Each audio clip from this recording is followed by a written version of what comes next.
Olá, sejam bem-vindos ao primeiro episódio do podcast da LATEC. Eu me chamo Ana. A princípio, eu vou fazer uma breve apresentação sobre a Liga, o objetivo do podcast, e em seguida eu vou dar início à entrevista com o Dr. Robson Gomes. Bem, a LATEC é a Liga Acadêmica de Técnicas e Habilidades Cirúrgicas aqui da Uninta.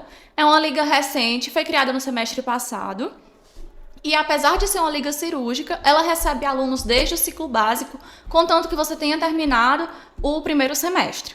E o podcast, ele veio como uma ideia de projeto de extensão, com o intuito de sanar dúvidas sobre as especialidades cirúrgicas, bem como as suas residências. E nós temos o propósito de trazer diversos cirurgiões para sanar essas dúvidas e até mesmo direcionar se alguém estiver com uma dificuldade ou uma dúvida do que a carreira que seguir, a especialidade cirúrgica que seguir. O nosso convidado de hoje é o Dr. Robson Gomes. O Dr. Robson é médico, graduado pela Universidade Federal do Ceará, Campus Sobral. Fez residência médica em cirurgia geral pela Universidade Federal do Ceará, na Santa Casa de Misericórdia de Sobral. Pós-graduado em ultrassonografia pela Escola Cearense de Ultrassonografia Unifametro. Médico plantonista e coordenador do Serviço de Cirurgia Geral e da Residência Médica da Santa Casa de Misericórdia de Sobral, docente titular do curso de Medicina na Uninta, onde ministra aulas nos módulos de Gastroenterologia e Clínica Cirúrgica 1, além de ser orientador da Liga Acadêmica de Técnicas e Habilidades Cirúrgicas. Boa noite, doutor, tudo bem? Boa noite, Ana Rosa, tudo bem? Eu vou iniciar, tá bem? São de 8 a 10 perguntas, às vezes a gente vai adentrar em outra e aí já diminui. Posso dar início? Pode ficar tranquilo, fica à vontade. Primeiramente, o que é uma residência? Qual a diferença entre uma pós-especialização e uma residência médica? Pronto, uma excelente pergunta, né? Realmente é a pergunta que deve começar toda a conversa, né, sobre residência, a entender o que é residência, né? Já que o nosso público principal aqui, eu acredito, sejam os acadêmicos, né? Sejam os estudantes do curso de medicina. Importante que todos entendam como é uma residência médica, né? Residência médica não deixa de ser uma pós-graduação, né? É uma pós-graduação em regime de dedicação exclusiva, que a gente fala. Então, o médico residente, o médico que faz a residência médica, que participa da residência médica, é chamado de médico residente. O médico residente, ele fica atrelado a um serviço. Muitas vezes é um serviço hospitalar, né? Às vezes é um serviço ambulatorial, às vezes é um hospital-dia, dependendo da residência que ele faz. Então, o fato é que o médico residente ele fica atrelado a um serviço e ele se dedica, né, toda a carga horária prática da sua vida, digamos ali naquele período da residência, ele se dedica ali exclusivamente à sua formação para ser especialista numa área específica. Então, a residência médica, ela tem essa característica principal, que é um regime de treinamento, um regime de formação intensivo, né, com carga horária bem elevada, em que o residente tem uma dedicação exclusiva em aprender as habilidades, aprender as atitudes, né, todo o conhecimento envolvendo aquela área em que ele está se especializando, durante um período determinado. Normalmente, dependendo da especialização, normalmente são 3 anos, né? Algumas residências são 2 anos, mas a maioria das residências são 3 anos, né? Existem as residências mais básicas, que a gente fala, né? Que constrói ali a base para a especialidade, por exemplo, pediatria, clínica médica, ginecologia e obstetrícia, cirurgia geral, né? Que é a nossa área de atuação. E existem as subespecialidades, que é uma residência que precisa de um pré-requisito, tá certo? Então, para você ser, por exemplo, um cirurgião vascular, você faz uma residência, você tem que ter antes um pré-requisito de cirurgia geral. Então, a residência é isso, a residência é esse regime intensivo de dedicação exclusiva em que um médico ele se forma especialista numa determinada área. Diferente de uma pós-graduação, de um curso de pós-graduação comum, né? Esses cursos mais comuns que a gente vê, que algumas instituições oferece. Eu mesmo já fiz alguns cursos de pós-graduação, por exemplo, já fiz curso de pós-graduação em cirurgia minimamente invasiva, fiz curso de pós-graduação em ultrassonografia. É um curso que tem uma carga horária mediana, né, uma carga horária X ali, mas que não é uma carga horária como a residência, não é dedicação exclusiva, né? As práticas são práticas em ambientes específicos, mas não fica necessariamente atrelada a um serviço. Então, uma pós-graduação, ela não lhe dá necessariamente o título de especialista, né? Ela simplesmente lhe dá o título de alguém que é pós-graduado em determinado assunto. Obviamente, você pode fazer uma pós-graduação e depois se tornar um especialista naquela área em que você fez a pós-graduação, né? Se você conseguir comprovar um tempo de atuação, né? Fazer alguma prova da sociedade daquela especialidade, e aí você pode ganhar o título de especialista. Mas normalmente uma pós-graduação ela tem uma carga horária muito menor, e sem dúvida a residência hoje é a formação, o regime de formação que consegue formar, né, um especialista de forma mais completa, né, de maneira mais detalhada, digamos assim. Então, especialista mesmo, de verdade, no Brasil é quem faz a residência, né, ou quem tem um tempo de atuação naquela área e passa numa prova de título de uma sociedade, mas de uma sociedade da área, né, digamos assim. Então, existem essas diferenças. Residência, o próprio nome sugere. O médico ele vira um residente naquele serviço. Ele começa a se dedicar de forma exclusiva àquele serviço. Não sei se eu fui claro, mas é mais ou menos por aí, tá certo? Para quem tem dúvida, a residência, quando você escolhe fazer uma residência, você está escolhendo passar alguns anos da sua vida aprendendo uma especialidade de uma maneira mais aprofundada, de uma maneira mais intensiva. Certo. Qual a carga horária padrão semanal de um residente de cirurgia geral e se o senhor acha suficiente? Pronto. A carga horária padrão da maioria das residências, na verdade, vou falar aqui do Ceará, porque assim, as residências elas são, digamos assim, regidas, né?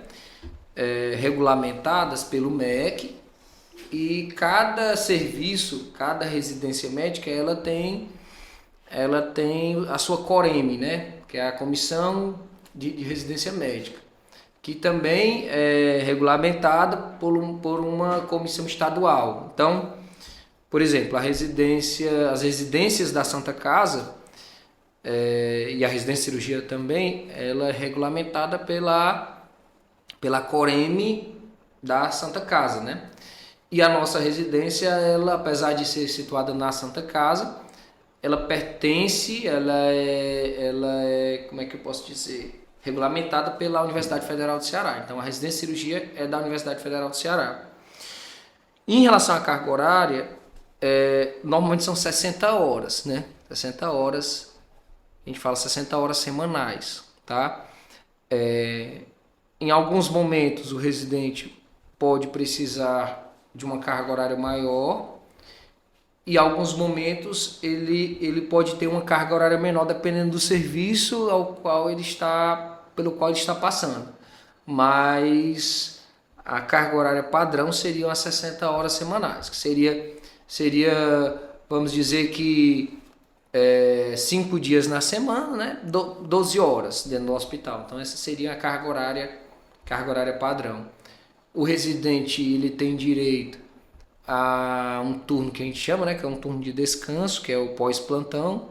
Em média, o residente ele tem um plantão noturno durante a semana, ou final de semana, ou de prescrição. Isso realmente acaba excedendo um pouco a carga horária do residente, mas ele também tem o direito de ter um turno livre na semana, que normalmente é um turno para descanso ou para estudo, como ele queira usar. Mas é isso, são em torno de 60 horas semanais. E é uma carga horária que eu considero adequada, uma carga horária que, posso dizer assim, uma carga horária que já consome bem a vida de um médico, sem dúvida. Porque fora isso existem existem atividades teóricas, né, aulas teóricas, existem alguns plantões noturnos, prescrições de finais de semana. Então, eu acredito que seja realmente suficiente essa carga horária. E como o senhor é coordenador, está lá dentro vendo tudo, como o senhor vê a concorrência de vagas por candidato atualmente e a sua previsão para os próximos anos? Em relação à concorrência, né, da residência, o que a gente tem visto? Não só na cirurgia geral. A gente tem visto um aumento, de certa forma, quase que exponencial na concorrência por vagas de residência médica no Brasil. Né? Vou ser sincero para você que eu não sei se existe um programa específico do governo federal ou do MEC que pensa, né, em aumentar essas vagas, mas o fato é que o número de vagas de residência até aumentou ao longo dos anos, mas digamos que o número de formandos, né, aumentou muito mais. Então hoje a gente tem uma quantidade muito maior de formandos no Brasil do que de vagas de residência. Então, se a gente for pensar na residência de cirurgia geral, por exemplo, a Santa Casa, por exemplo, ela oferece 4 vagas por ano, né? Os residentes eles ingressam pelo mesmo regime de provas de todo o Ceará, né? Porque é uma prova da UFC, é a mesma prova da UFC, e a prova que seleciona residentes para o Ceará inteiro, que é a SURS, né? A banca da SURS, que é o Sistema Unificado de residências do Ceará. E a gente pode dizer que, vamos lá, se o Ceará inteiro, os hospitais do Ceará inteiro que tem residência de cirurgia, se você somar, se eu não me engane, é em torno de 45 a 50 vagas por ano, e são em torno aí de 600 inscritos, às vezes, né? 700 inscritos interessados em cirurgia geral. Então, é uma concorrência que eu considero alta, uma concorrência elevada. Algumas especialidades têm uma concorrência maior, por exemplo, a anestesiologia hoje tem uma concorrência maior do que cirurgia geral, mas é uma concorrência que eu considero que tem aumentado e talvez a tendência é aumentar, porque eu acho que as vagas de residência médica elas não conseguem, em número, acompanhar o aumento de egressos das faculdades de medicina, né, dos cursos de medicina. E quais as cirurgias mais comuns feitas pelo R1? Qual é a maior dificuldade dos residentes quando eles adentram no programa de residência? Pronto, vamos lá, vamos tentar entender como funciona, né, o sistema de aprendizagem, né, da residência. Então, o residente de cirurgia, ele entra como um médico generalista, né? Entendeu? Um médico generalista que entra para aprender uma área totalmente nova, né? Uma área bem peculiar, que é uma área cirúrgica, né? Então, ele tem que adquirir conhecimentos, habilidades e atitudes que vão, ao final do processo, né? Que são 3 anos, ao final de 3 anos, deixá-lo pronto ou deixá-lo minimamente preparado para realizar procedimentos cirúrgicos, tá? Então, quando o residente entra na residência de cirurgia, quando o médico entra na residência de cirurgia, ele vai passar, né, pelo R1, pelo R2 e hoje temos o R3 também, né? Alguns anos atrás eram 2 anos, atualmente a residência de cirurgia tem 3 anos. E cada ano desses tem competências específicas. Então, o R1, o residente do primeiro ano, ele vai estar mais focado, né, em aprender conceitos mais básicos, né? Então, ele vai ter que focar na clínica cirúrgica. Então, ele vai ter que aprender a avaliar um paciente cirúrgico, a exercer a habilidade, os conhecimentos, dar diagnóstico cirúrgico, de conduzir um paciente no pós-operatório, de fazer uma avaliação no pré-operatório. Além disso, ele vai aprender os conceitos de instrumentação cirúrgica, paramentação cirúrgica, ele vai entrar nas cirurgias como primeiro ou como segundo auxiliar, para que ele possa já começar a entender os tempos cirúrgicos, e ele vai ao final do primeiro ano também conseguir realizar alguns procedimentos menores, né? Procedimentos que a gente chama, alguns procedimentos são de beira de leito, né? Que a gente fala, por exemplo, procedimentos em pacientes críticos, pacientes graves, por exemplo, obtenção de catéteres venosos centrais, catéteres venosos para hemodiálise, realização de algumas ostomias, por exemplo, traqueostomias, pacientes que estão lá internados em ventilação mecânica por longos períodos. O R1, ali ao final do R1, ele já consegue fazer esses procedimentos, eles, claro, sempre auxiliado pelo staff, né, pelo preceptor, e também do lado do R2. E ele pode até ter condições de executar alguns procedimentos eletivos mais simples, né? Algumas hérnias da parede abdominal mais simples, quem sabe algumas colecistectomias, alguns debridamentos cirúrgicos. Então, o R1, ele começa a entender as bases do conhecimento cirúrgico, começa a entender as doenças cirúrgicas, a condução no pré e no pós-operatório de um paciente cirúrgico, e começa a executar procedimentos considerados mais simples, de menor complexidade, né? Principalmente procedimentos de pacientes que estão em leitos de UTI, ou pacientes que estão dando entrada no serviço de emergência e está precisando de algum procedimento específico. E quais são os procedimentos cirúrgicos que eu considero de maior dificuldade e por quê? Vamos lá, né? Então, se a gente for pensar na cirurgia geral, a gente pode dividir os procedimentos em urgência, né? Cirurgias de urgência e cirurgias eletivas, né? As cirurgias de urgência, elas podem atingir um grau de complexidade que a gente não consegue nem imaginar. Assim, se a gente for parar para pensar, quando você tem um cirurgião geral de plantão num hospital grande, num hospital terciário, por exemplo, vamos pegar aqui um hospital como a Santa Casa, ou mesmo um hospital regional, ele está ali a postos para realizar procedimentos que às vezes ele nem imagina que vai chegar para ele naquele dia. Então, procedimentos que eu considero muito difíceis tecnicamente, muito delicados, são, por exemplo, pacientes vítimas de trauma, por exemplo, traumas penetrantes no abdômen, ou no tórax, ou no pescoço, que você pode ter lesões multissistêmicas e lesões vasculares, né?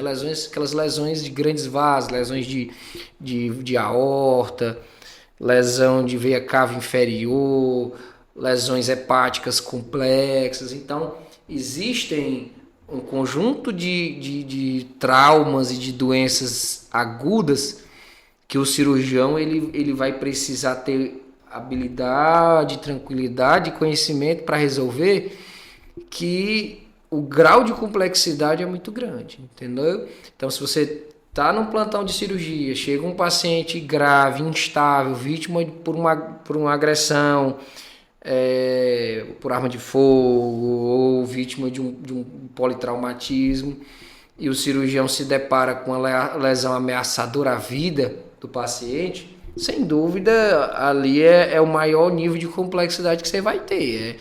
Então, você vai ter pouco tempo para tomar decisões extremamente importantes, decisões extremamente assim,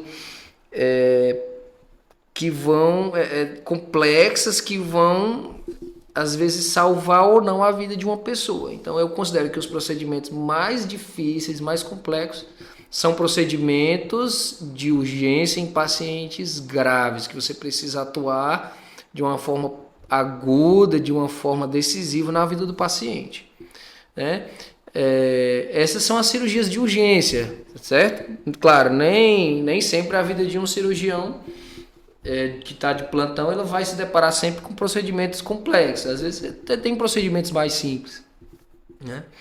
Mas o outro braço de procedimentos cirúrgicos seriam as cirurgias eletivas, né? Que são procedimentos programados. O cirurgião geral tem uma gama de procedimentos eletivos que ele pode realizar. Alguns são procedimentos que que às vezes se intercalam ali com procedimentos que cirurgião plástico faz, lesões de pele, por exemplo, lesões de partes moles.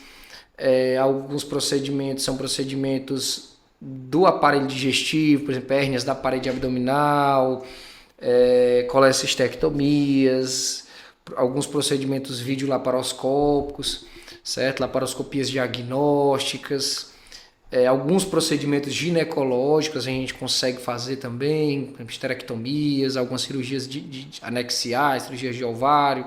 Mas se a gente for parar para pensar mesmo, as cirurgias mais desafiadoras para o cirurgião geral são lesões, principalmente lesões traumáticas, que cursam com situações ameaçadoras à vida e que o cirurgião precisa tomar uma decisão, né? Então, diria que talvez a parte mais legal ali, a parte mais interessante na vida de um cirurgião geral, né? Principalmente cirurgião que trabalha com trauma, como a gente trabalha lá na Santa Casa, é quando você realmente pensa assim, poxa, eu estou me sentindo um cirurgião agora, estou com condições de definir aqui, de dar a oportunidade de esse ser humano aqui sair vivo dessa situação tão crítica. E eu acho que é isso que faz com que os residentes persistam numa residência tão puxada, né? Que a residência de cirurgião é uma residência com a carga horária muito puxada, a gente falou 60 horas, mas às vezes isso extrapola muito,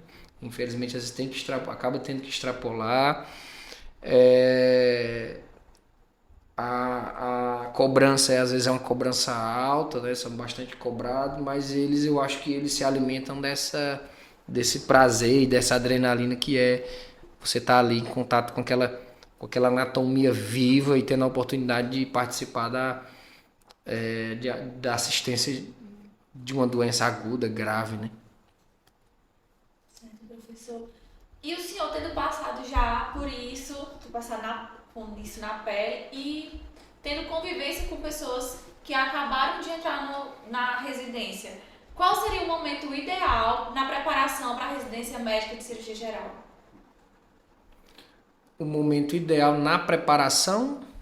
Não sei se o senhor acha que são os 2 últimos anos para você se preparar, para começar... Na verdade, assim, vamos pensar de uma forma mais elaborada. Assim, se a gente for para pensar, desde que o residente pisa ali no hospital, né, para começar a residência dele, até o momento que ele sai, se a gente for para pensar, ele vai passar por várias etapas, né, que são extremamente importantes na formação dele e que vai preparar ele para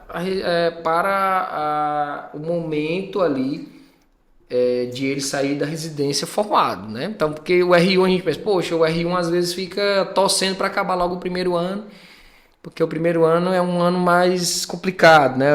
É mais puxado, é mais tempo na enfermaria, mais tempo resolvendo problemas muitas vezes burocráticos da vida dos pacientes. Mas se não for essa etapa inicial, ele não vai ter base suficiente para chegar no segundo ano e começar, por exemplo, a operar, tá certo? Então, se a gente for para pensar, pode ser que existam alguns momentos mais decisivos? Acho que sim, né? Vamos pensar que o R2 é um momento decisivo para ele sair cirurgião, porque no R2 que ele começa a assumir o protagonismo e na grande maioria dos procedimentos. Ele começa a ser protagonista no campo cirúrgico ali, na maioria das cirurgias, certo? Algumas cirurgias o R3 vai ter prioridade, mas como os rodízios do terceiro ano são rodízios em áreas bem mais específicas, normalmente ali no serviço mesmo da cirurgia geral, quem vai estar no protagonismo dos procedimentos é o residente do segundo ano, é o R2. Então, se a gente for para pensar o que é mais decisivo, talvez seja realmente o segundo ano. Tanto é que a residência de cirurgia geral, até há pouco tempo atrás, ela só tinha 2 anos. Então, o primeiro ano era esse ano mais intensivo, mais dedicado à enfermaria, a plantões de urgência, a instrumentação, a auxílios de cirurgias. No segundo ano ele se torna protagonista e é ali que ele vai realmente se identificar, começar a se enxergar como um cirurgião, né? Então, se a gente for levar por esse aspecto, talvez o segundo ano seja o momento mais decisivo na vida de um residente de cirurgia.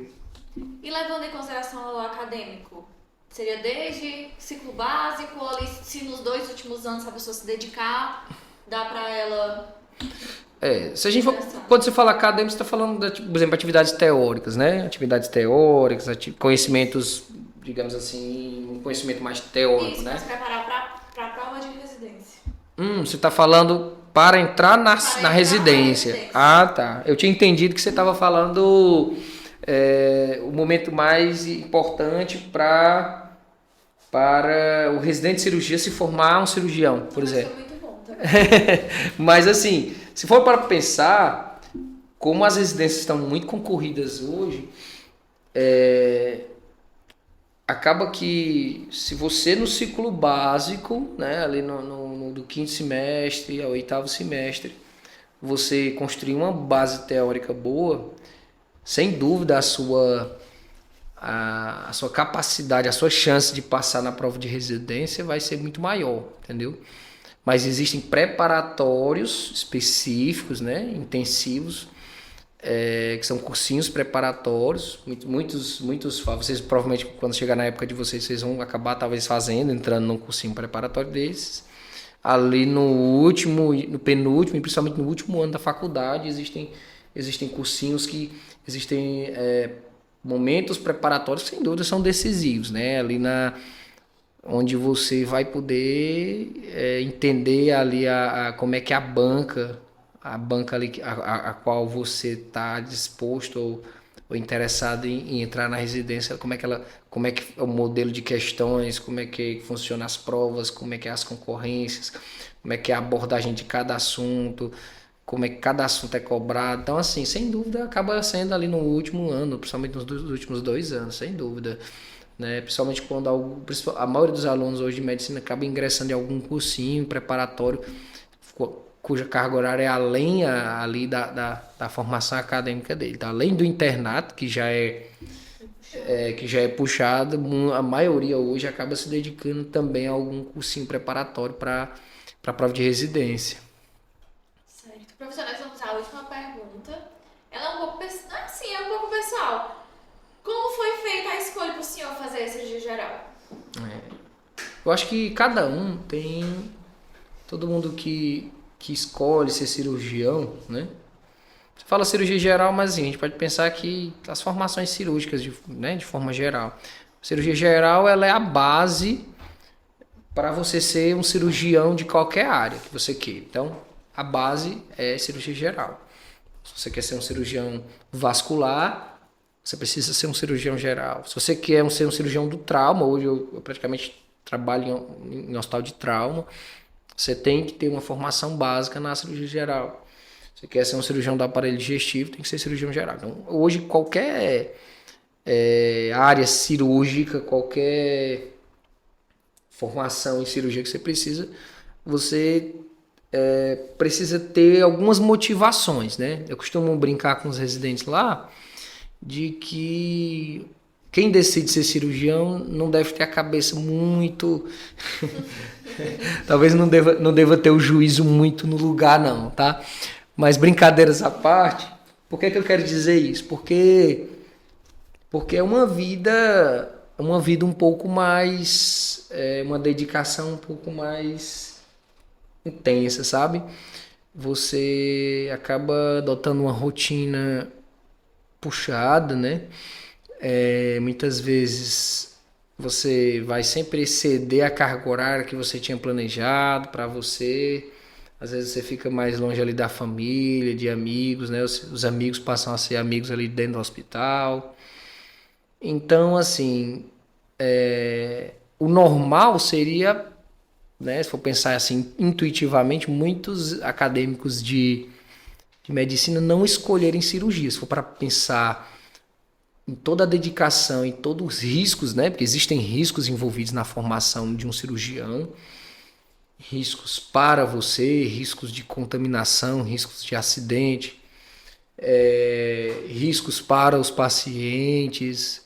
A carreira cirúrgica oferece riscos jurídicos, né? Então, se você estiver envolvido uma complicação cirúrgica, isso pode trazer um sofrimento mental, um sofrimento, um desgaste, às vezes, para o profissional. Então, se a gente for pensar por esses lados, talvez o normal fosse a pessoa não querer ser cirurgião, mas mesmo assim, quem quer ser cirurgião quer ser cirurgião de verdade mesmo, gosta. Então, e os motivos, se a gente for para pensar, são muitos, né? Eu acho que os motivos eles começam ali no ciclo básico da faculdade, tá? Você começa a perceber que você tem mais aptidão para algumas áreas do conhecimento médico. Você começa a perceber que você gosta ali de anatomia, né? Que você gosta de entender ali a mecânica do negócio ali, entender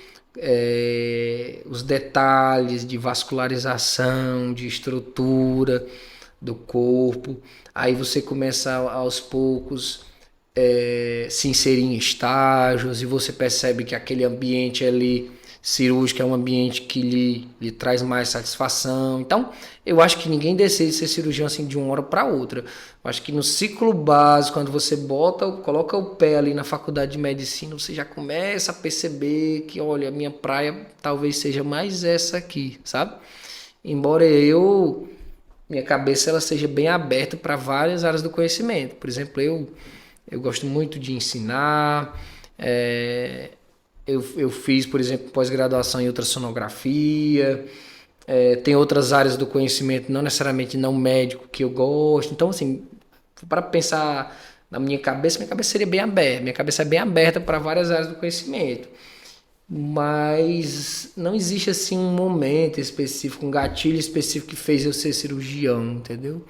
Eu acho que começou ali no ciclo básico, quando eu percebi que eu tinha uma aptidão para anatomia. Depois eu comecei a frequentar a emergência e achei muito legal aquele cenário de você cuidar de pacientes graves, pacientes agudamente acometidos ali por uma doença que uma intervenção pontual, que é uma intervenção cirúrgica, pode mudar a vida de uma pessoa, sabe? Então isso foi que realmente fez eu escolher cirurgia, e eu acho que é essa aptidão por gostar de coisas às vezes objetivas, que conseguem resolver de uma maneira mais objetiva a vida das pessoas, ajudar as pessoas de alguma forma, né? Nessas doenças mais graves, nesses momentos assim mais críticos. Eu acho que é o que traz essa adrenalina, né? E essa adrenalina é quem fica talvez alimentando um residente de cirurgia, depois um cirurgião. Professor, muito obrigada pela sua participação e pelo apoio aqui no nosso podcast na Liga, viu?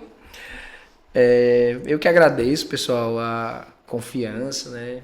É muito bom, assim, estar aqui junto com vocês, participando aqui da formação de vocês. É uma iniciativa muito legal, essa iniciativa do podcast, então espero que eu seja apenas o primeiro de muitas pessoas, muitos profissionais convidados aqui. Dizer que é um prazer participar da Liga.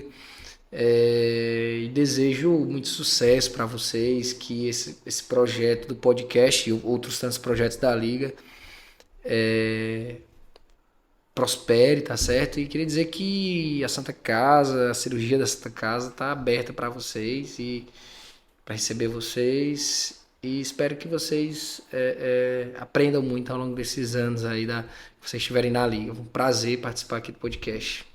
Obrigada. Na